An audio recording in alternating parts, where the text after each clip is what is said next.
Happy Tuesday, boys and girls. My name is Jeffery Scott Mitchell, and I was wondering, who or what is responsible for the integrity of the philosophy in the 5 Parliament albums that matter? From Mothership Connection through Trombipulation.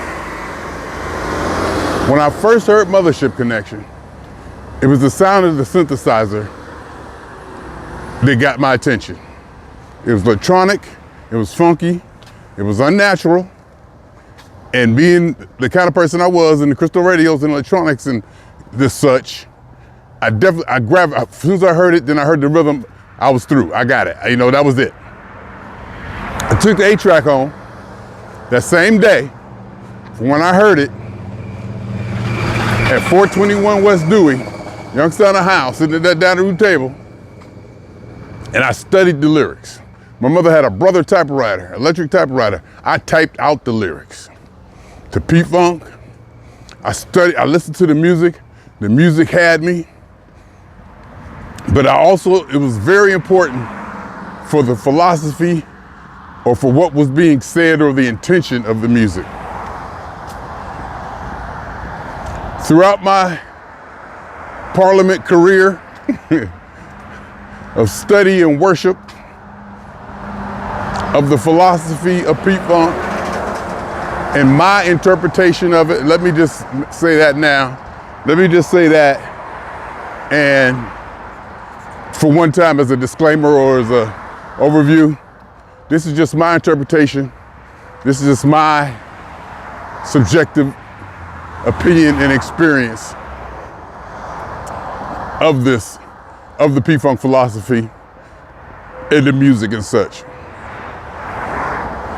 So studying it from Mothership Connection on through, what I really remember being really attracted to was it wasn't all about love. In fact, I don't remember hearing the word love in damn near any Parliament song other than Getting to Know You, or Getting to Know You, where he says, I love you. Sure, it could be assumed. Sure, it could be whatever the word is when you intimate it or whatever. I can't think of the word right now. I forget the right, I don't want to think about it. It could be interpreted that way. It could be slyly reworded to portray certain things, but it wasn't that overt floaters, always and forever type, I love you, drippy love stuff. That part grabbed me. For me, the philosophy has always been platonic. It's always been platonic. It's not about being a victim. It's not about being, I was gonna say a victor or victorious. It hints of struggle, and maybe it's some of the funkadelic stuff, maybe not so much the Parliament stuff, but to go beyond that right now, the integrity of it. What I like to say is, I don't remember. That's not really what I want to say. But what I want to say is, there's no contradiction in those 5 records. I think it's 5 records from Mothership to Trombipulation. And no, I don't count up for the downstroke or Chocolate City. Because I don't remember any line that contradicts itself, where it says, well, one thing it says, I am this, and the next thing it says, I am that. Or I don't remember any conflicting lyric. And I've often wondered who maintained that consistency. What or who maintained that consistency through all this? The way I look at it, it's supposed to be a bunch of Negroes running around half naked, eating sheets of acid and doing all kinds of crazy drugs. But yet, the musical integrity and the musical integrity remain consistent, but more so the philosophy. Who, number one, thought of it? Who policed it? Who made sure it didn't go this way or that way? Too much that or this? Because that philosophy fit what Jeffrey wanted to be back then. Jeffrey didn't want to be float on, I love you, blah, blah, blah, blah, blah. I want to do something freaky to you. That wasn't Jeffrey. No. I wanted to be that character with his tongue out, putting up the funk sign, ready to party and dance, and just leave it at that. It wasn't about race for me. It wasn't about oppression or racism. It wasn't about brutality or abuse or being misused or disenfranchised. Because quite frankly, I never had that in my life. I didn't grow up like that. Hell, I went to Catholic school. I grew up upper middle class. I went on vacations every summer.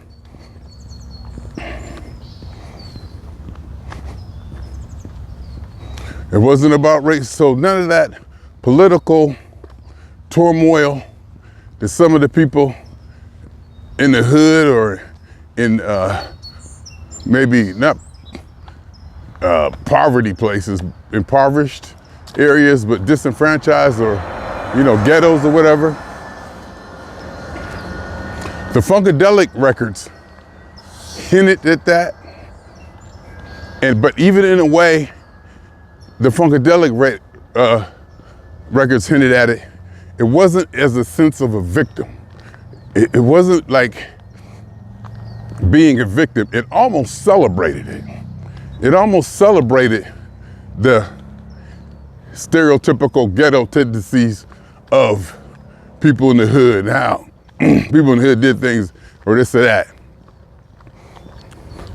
Maybe the drugs, the drinking, the sexualities, relationships, this to that. Funkadelic kind of dwelled on that a little. Parliament, not so much. In fact, Parliament Mothership Connection to me obviously was about funk being brought to a funkless planet. Purely platonic. Didn't say anything about white or black. It's not like saying the oppressor man is this. It hinted at funk and funklessness. It didn't put a label on it or on any of the participants.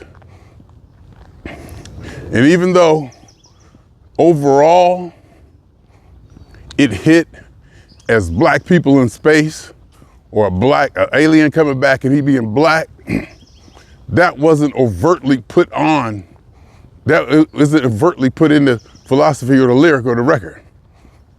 I think that kind of came later, if I could say that. The fact that it was a black thing and black space may have black people in outer space or whatever, an alien come back and he black. Now, if anything, it'd be alien came to Earth, to the planet, and he was all cool and funky, had the funk. And maybe the establishment, which could be, the stereotypical white 1950s, 1960s, platonic, straight white family hood, whatever. When the mothership does come down and the alien finally come back, it's like, hey, it's one of us. It's a dude in the pimp coat, from the hood. That kind of style or personation, whatever, is what is out there that came back to us. Maybe something that's been put down, by a mainstream society comes back as the mothership as something that may or may not be greater than, you know, what's here on earth, or blah, blah, blah, something like that. But see, all that, I feel, came later. That's not written in the record. It's shown on the album cover. The picture is there, but it's not really, it didn't need a lyric. It didn't need lyrics. Elude word was the word I was looking for. Elude. It really doesn't. I mean, in my mind, it's like, we want the funk. It's we want the funk. It's not black or white, it's nothing. It's just we want the funk. We just want to be out there. We want to have a good time. Mothership comes, swing down sweet chariot, give the people what they want, and they want it all the time. Not the Thumbosaurus people. I'm Funky UFO, obviously. P-Funk. Good evening, on Tip Dish Radio. There's nothing wrong. Take control, bring you to the show. We'll return to you as soon as you're grooving. Make my funk the P-Funk. That's what that record was about. All right, what's the next one? I don't know what the next one is, but I'm gonna go. Motor Booty Affair. Again, pretty much platonic. You know, there's some things that are said in Deep where they talk about their problem complexion, and they allude to a few things in the under lyrics if you listen closely, in Deep and Motor Booty Affair, and it kind of points in that direction, but it definitely does not overtly do it like some of the soul music and some of the radical, almost political music of that time. Flashlight, it was about, no, not Flashlight is not on Motor Booty. We on Motor Booty. All right, Motor Booty Affair was Motor Booty Affair, Rumpelstiltskin. It was about an internal struggle between Star Child and Sir Nose, and, okay, maybe Funkadelic came before this record. Okay, but it was about a struggle between Sir Nose and Star Child, the funky people, the funk, and the funk nemesis. Sir Nose devoid of funk. But then again, both the characters were black, and it wasn't about race. It wasn't about them against us. It really was, and that, to me, that is just beautiful. It almost brings tears to my eyes right now. The way everything is so politicized and so racist now. You can't even turn on your goddamn Facebook about everything about being black. Black coaches, black this, first black that, Caitlin Clark, white, black. Everything is just so skewed towards racism. And me growing up, it wasn't a factor. It just wasn't a factor for me. I didn't have to go through it. I saw it on TV maybe, but it didn't affect me. It didn't affect my football cards or how I rode my bike up and down the street. And so even that struggle was black. It really, since it was black on black, or I think what I said was, I think I read a long time ago in a magazine that the universe that Parliament created, and I think they said that George Clinton created back then. I think they said that the universe that George Clinton created was neither black nor white.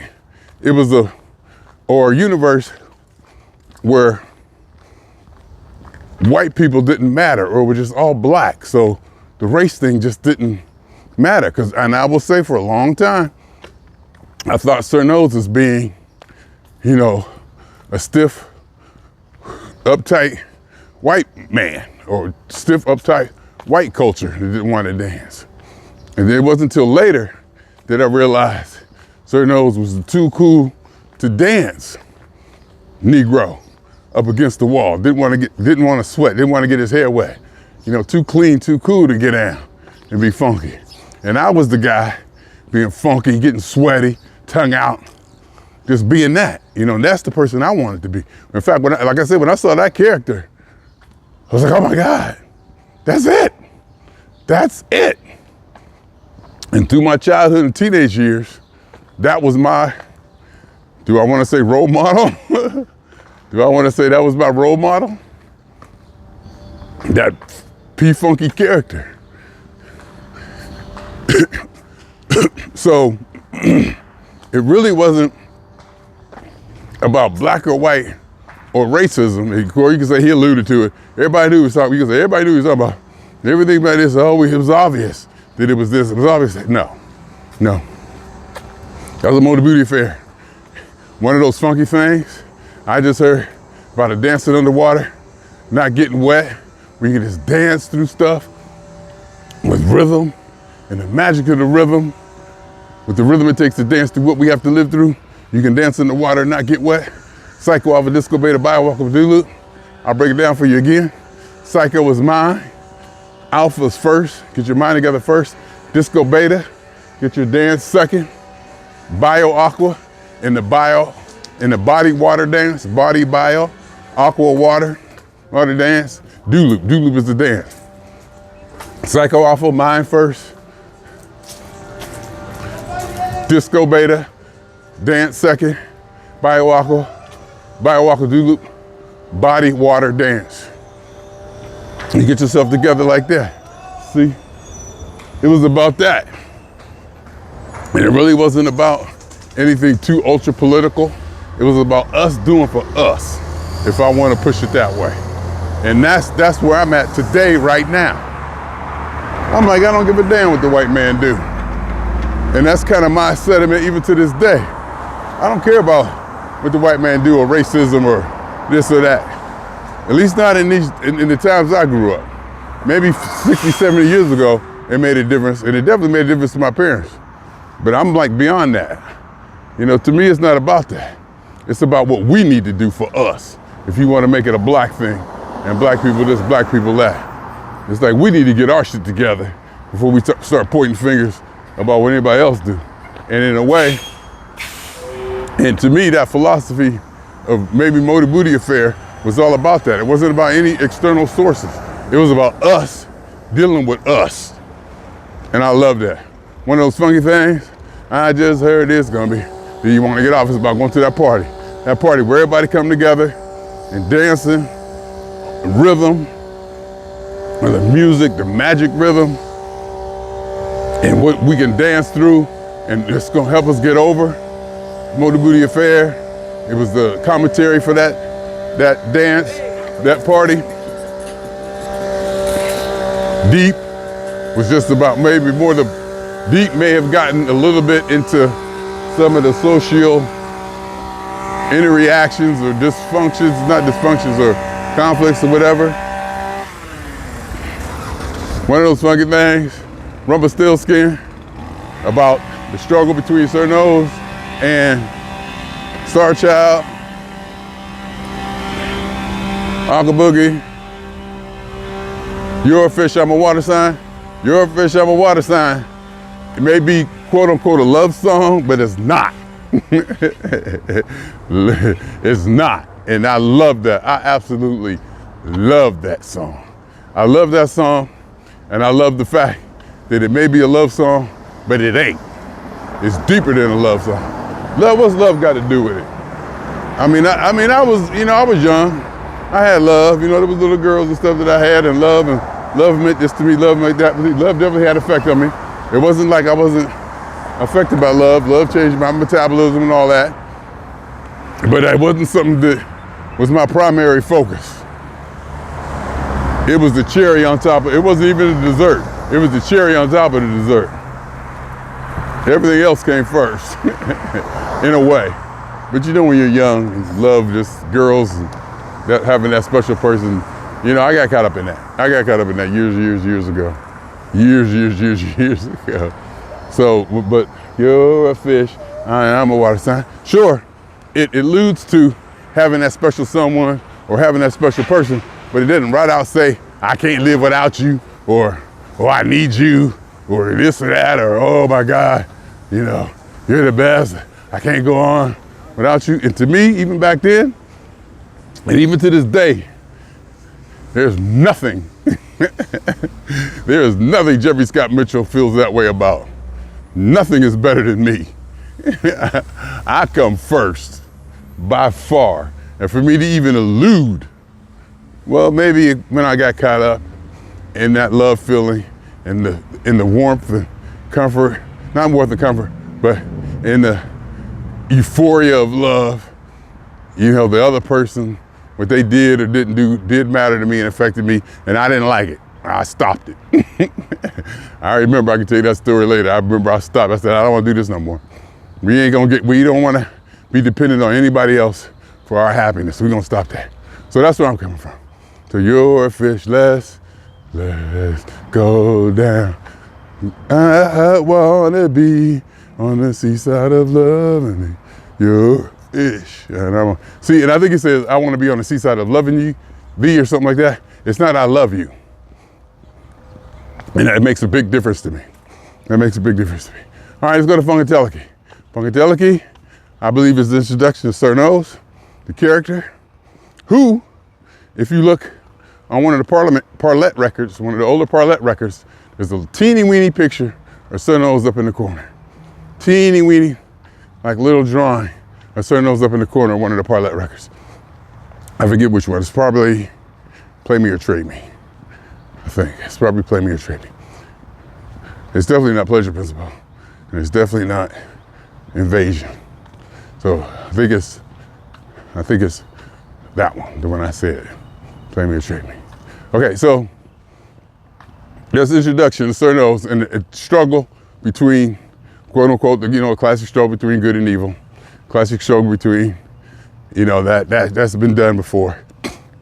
If you ask me, it's fairly platonic. The word platonic means a lot to me, as you could probably tell. It's fairly platonic. It was on that record. Sir Nose devoid of funk. In fact, that's when Sir Nose comes up. That's Sir Nose record. Well, yeah, that's Sir Nose record because he comes up and he does the prelude. Sir Nose devoid of, I am Sir Nose, devoid of funk, I will never dance. And he tells his story. Humdrum, Tully, humdrum, old star child, I will never dance, and all that. And Sir Nose after that what comes on after Sir Nose? I forget what song. I know Flashlight is on that. Funkadelic comes on that. Funkadelic is Star Child's monologue. Yo, this is mood decontrol, and there's some philosophical, sociological, well, maybe not sociological. There's some statements in there that again are platonic in general, but are kind of deep. Mind your wants, because there's someone that wants your mind. Funk is a nonprofit organization. Take me lightly like a whip for a headache. Jump up in the air, stay there till I tell you to come down. There's little things like that. Wisdom, little wise quotes that fit, again, with my mentality and my way of thinking, of not being overt and too drastic and dramatic and just so disgustingly biased, or not biased, but victimized, and it wasn't that. It was,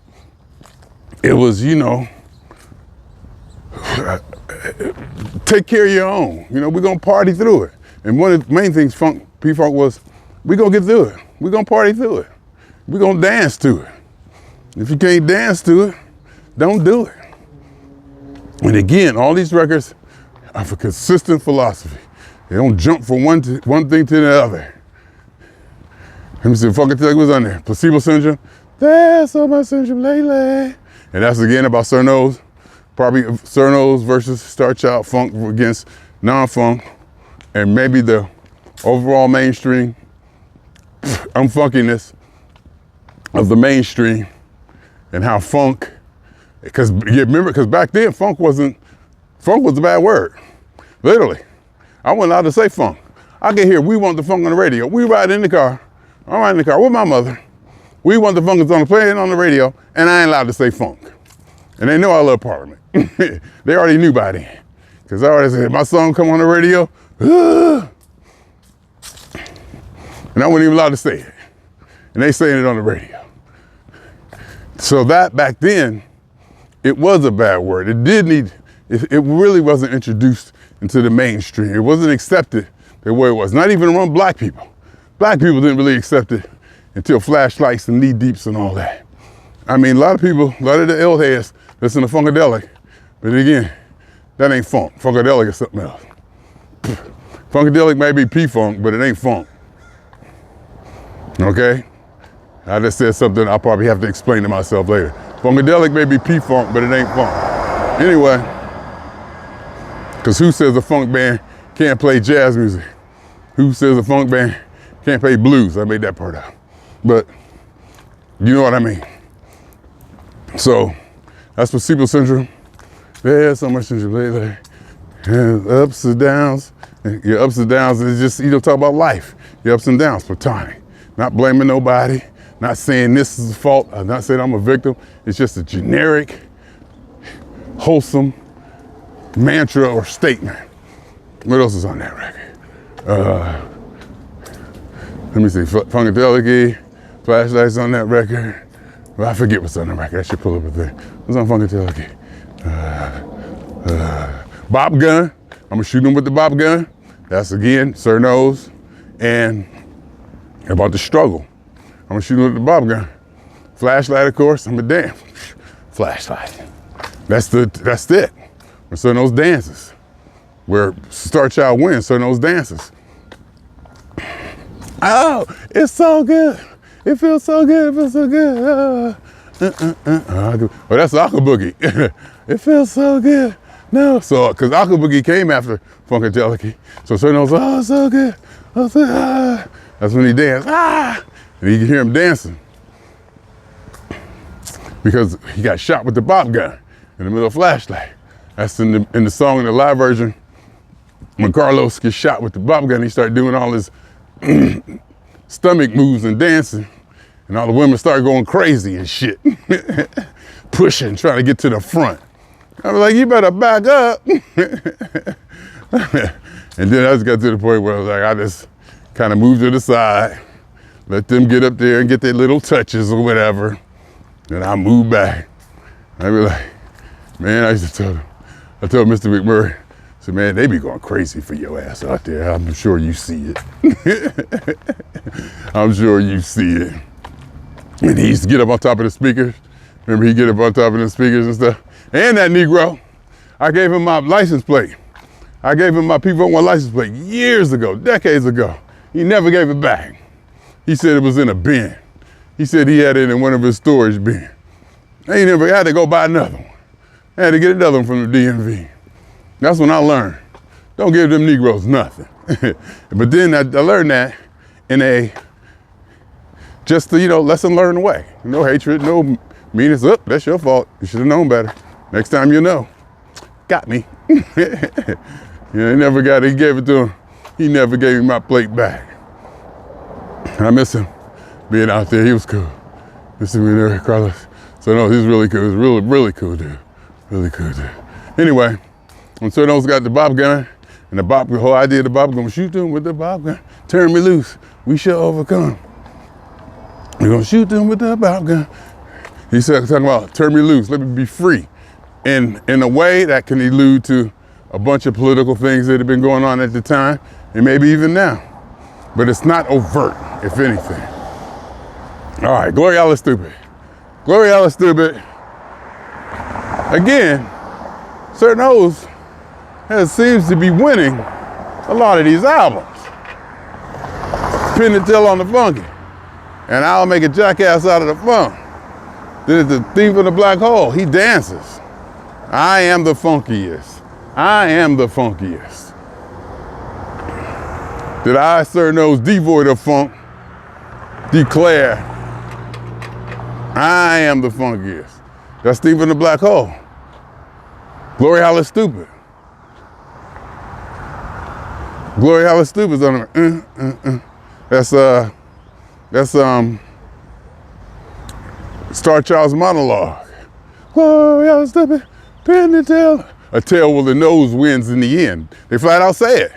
A tale where the nose wins in the end. That's Glory Holly Stupid. Sizzling mean, sizzling mean. Can we get you high? Can we make your temperature right? May we bang you. May we bang you. And Color Me Funky. Oh my God, Color Me Funky. Color Me Funky. Oh my God. Color Me Funky. Yeah. Is the way you pictured me. Colored by the way you've been treated in a situation that comes to mind. No, we need the funk. Got to have the funk. Calling Star Child, calling Star Child. And he started doing that radio voice. I need to revisit all these records. I don't listen to the music. I may have to revisit it. Now again, that Glory Hallelujah Stupid, I want to definitely pick that up and read the liner notes on that one.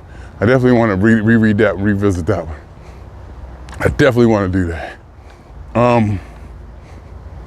What else is on there? May We Bang You, Big Bang Theory. Glory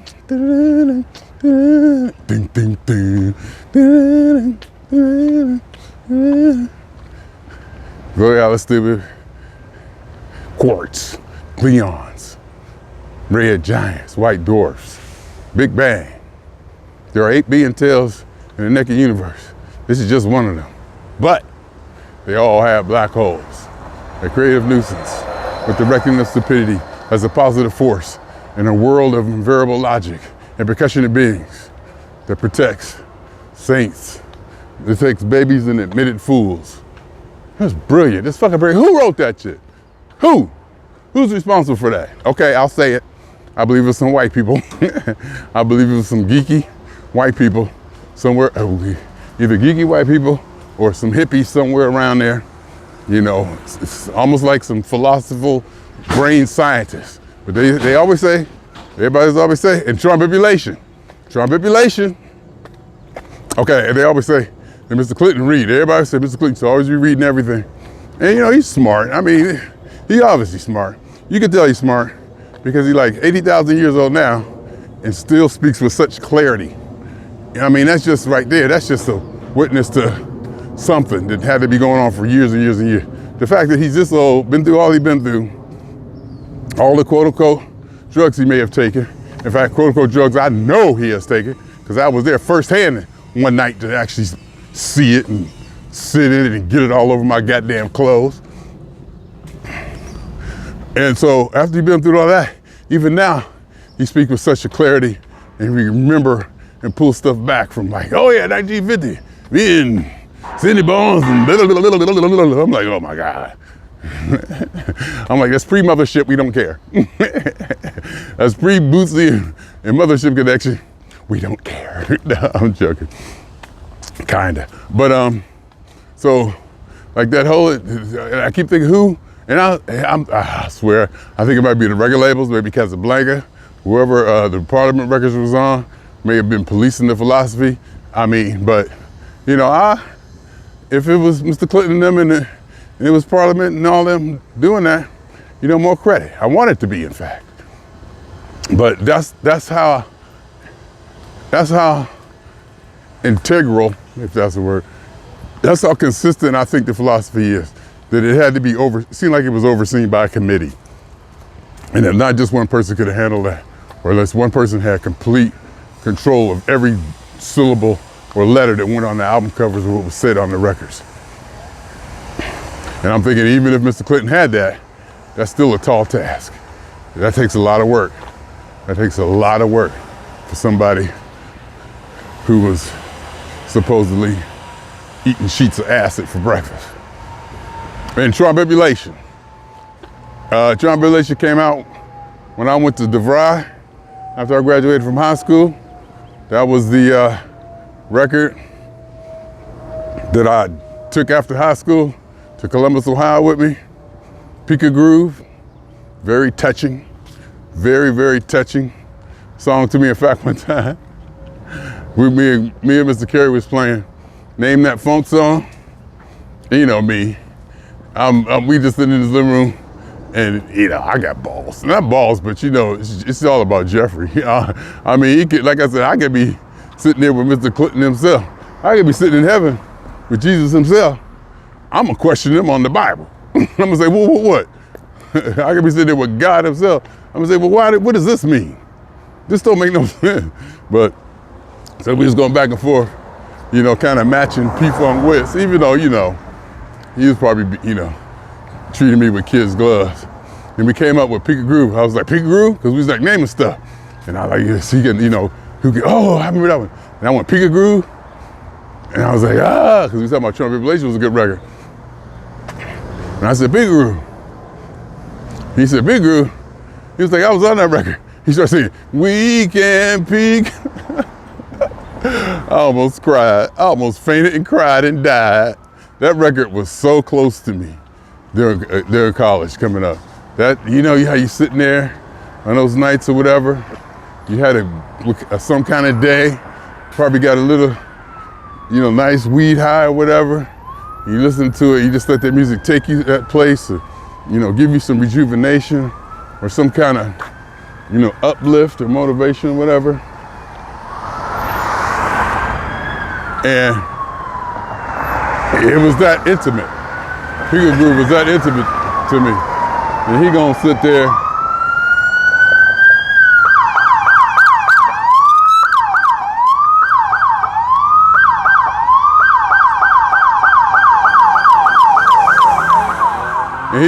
there and say, I was on that record, and then sing it.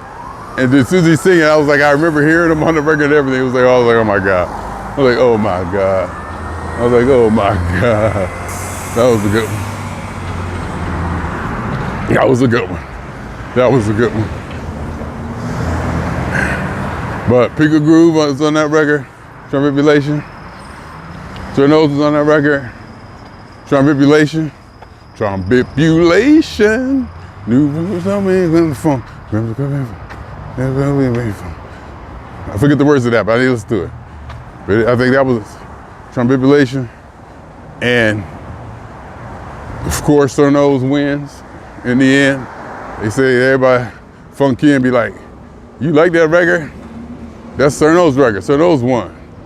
I was like, I still like it. And that whole thing, again, not too political, not overtly political. It's a struggle. It's definitely a message, but it ain't overt. Nobody's a victim.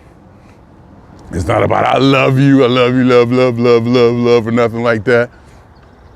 It's just good, dare I say, music, or good writing, or good whatever it is. Okay, I'm getting distracted now. But anyway, I think I made my point. Them Parliament records. Oh, the Clones of Dr. Funkenstein? Oh my God, I forgot the Clones of Dr. Funkenstein. So we the clones were designed, children production. We're going to blow the car. We love to funky Funkenstein. That's almost a worship of the funk leader, Dr. Funkenstein, the figurehead. That's almost a worship of that. And what else on it? Getting to Know You was the only song that he says, I love you. Everything is on the one. Talk about the music, everything is on the one. And not just the one on the music, but on the one. Keep everything on the one. Life not politically, but life, sociology, however you want to call it. What else is there? Clones on the Funkenstein, gaming on you, blah, blah, blah, blah, blah. Okay, I'm tired, I'm getting distracted. Anyway, you get the point. My name is Jeffrey, swinging on y'all 2 times. For me, for the funk, for that P-Funk philosophy, for that lovely, lovely, lovely, lovely P-Funk philosophy that I am very proud to wear on my back and hold to my heart, because it iterates things almost precisely the way I would have and the way I would expect it to be relayed, considering it would have to also have mass appeal. It resonated with me since I was a teenager, and I still carry it to this day. And for every elementary particle that's ever existed in any atom in this or in the universe, there ever was, is, or will be. Totality of it all, theory of universe, hypothesis of all on the one. Ooh, I might be able to, I might like that. The hypothesis of all as one, all on the one. Anyway, my name is Jeffrey.